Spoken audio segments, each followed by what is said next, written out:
I'm Tanae Kroom talking to Grammy-nominated recording artist Gregory Porter here in Los Angeles. How are you today, Gregory? I'm great. It's actually a beautiful day out today, so yeah, life is wonderful.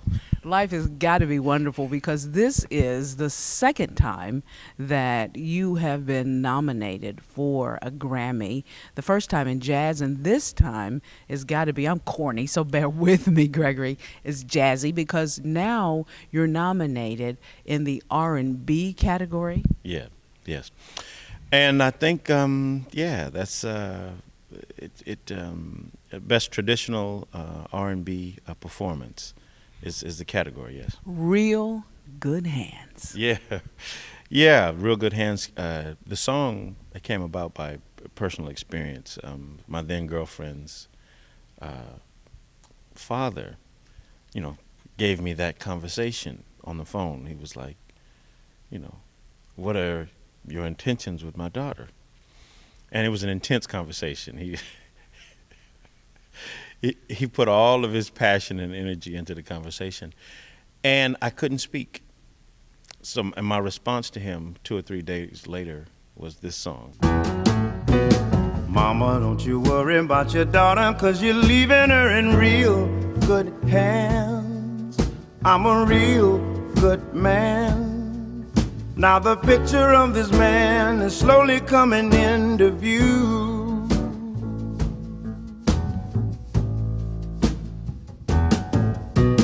Papa, don't you fret and don't forget that one day you was in my shoes.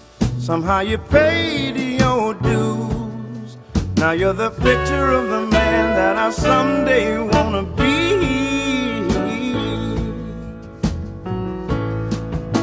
So Real Good Hands is a song that you wrote, and it was with some angst, I guess. Yeah.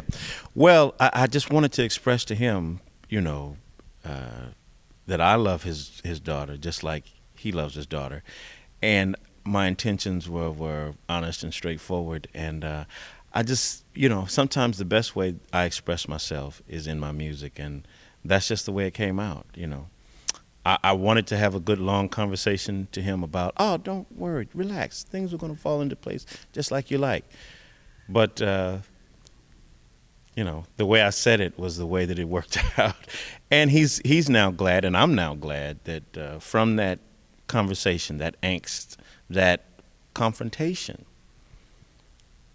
came this, I think, beautiful song, beautiful melody, and a Grammy nomination. So, yeah. And I mean, this has got to be, you're in a category with Anita Baker, Yeah. Beyonce, just to name a couple. Yeah. How are you like on pins and needles? Yes. Well, I don't know what this is, but when I found that out, it really it created laughter in me.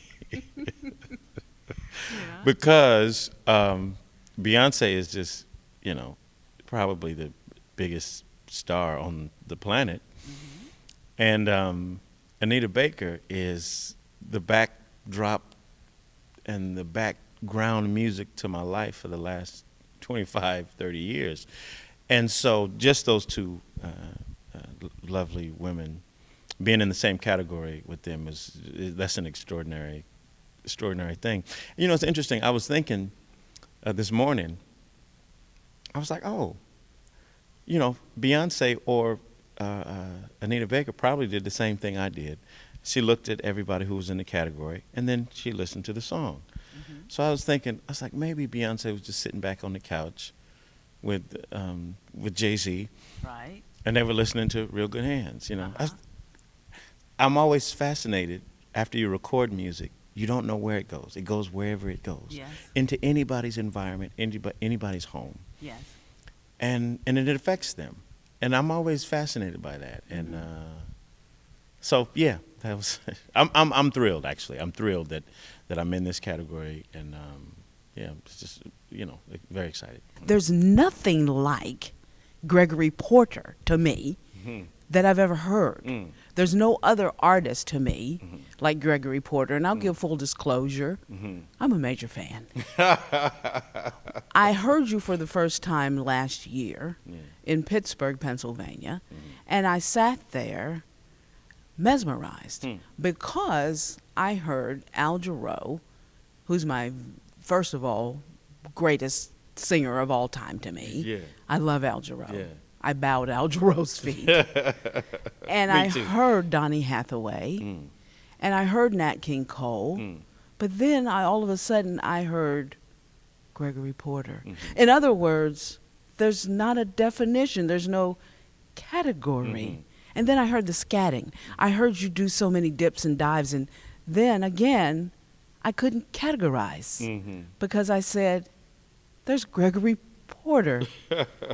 I heard you go to Harlem. Yeah. I heard you go jazzy. I heard so many things. Where do you get this from? Well, that's how I think that's the, not to separate myself from anybody, I think that's the African American tradition.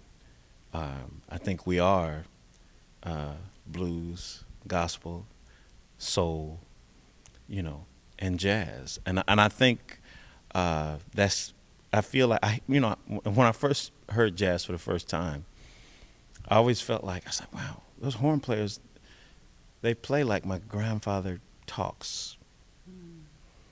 I hear my grandfather's preaching in my grandfather and my father even used to sing their sermons.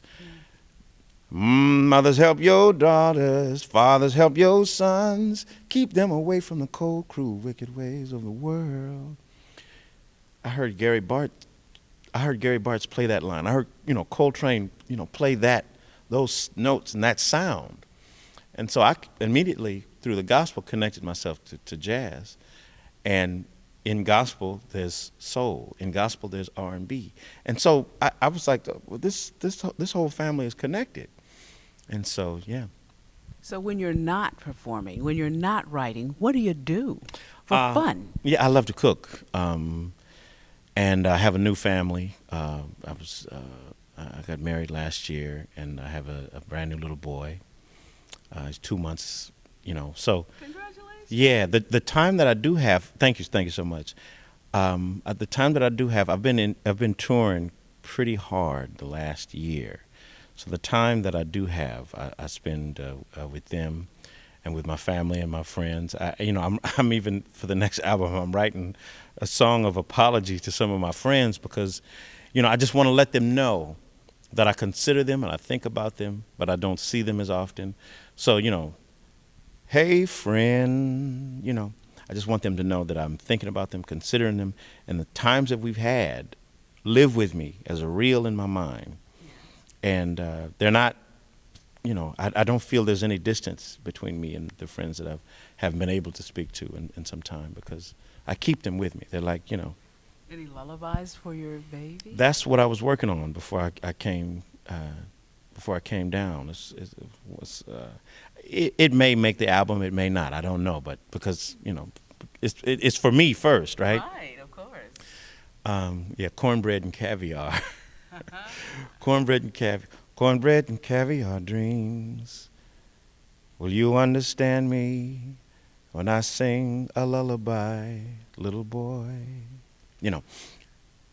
So I don't know. I don't know if it'll make it out to the consumption of the ears, but it's for me, and I write best from something I feel intense about, and so I have a very keen, strong, and intense love for this brand new baby boy, and so. And his name? Demian Porter, yeah.